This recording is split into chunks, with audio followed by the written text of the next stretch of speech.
this whole Twitter crazy, wow, all over the place thing that's happened. I remember, when was it? Like 3 years ago, we were having dinner and Tony's like, oh, Jeanne, you should Twitter. And I'm like, what's up with that? And he's like, well, you can say I'm having a haircut. And I'm like, who wants to know that? But now, how many people are following you?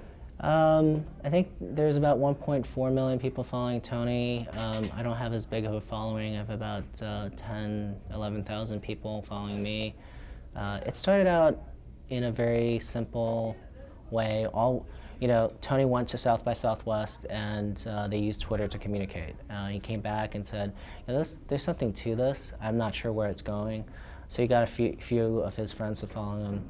The following year, when we went back to South by Southwest, we brought a bigger group and we just started actively using Twitter very, very actively. And now we have it's not Tony or me that's just using Twitter at Zappos. There's 500 people at Zappos using Twitter. And I think when we started thinking about what Twitter can do, it was more about getting the employees to have a tighter bond with each other, know what's going on, and facilitate serendipity. So I could be at a restaurant, another one of our employees or friends could be, at a restaurant across the street, and we can get together for drinks afterwards or something like that. And it just had a life of its own. And then once we got more followers, it became something that was interesting, because we had customers telling us, you know what, I bought shoes from Zappos today because I feel like I personally know the people there.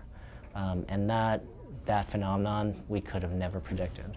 Well, and I think that's the thing, because when I talk to people, they do feel like they know you. They know Alfred or Tony or Mary or Grace or all of these folks, and that you're also reading and watching people's tweets and responding to them. It's the natural flow. It's not marketing ploys and all of this other stuff. It's human beings talking to each other, and it's interesting because it's a technology approach that's actually humanized the relationship, which is one of the things these beloved companies do, is they somehow find a way to connect commerce with their humanity.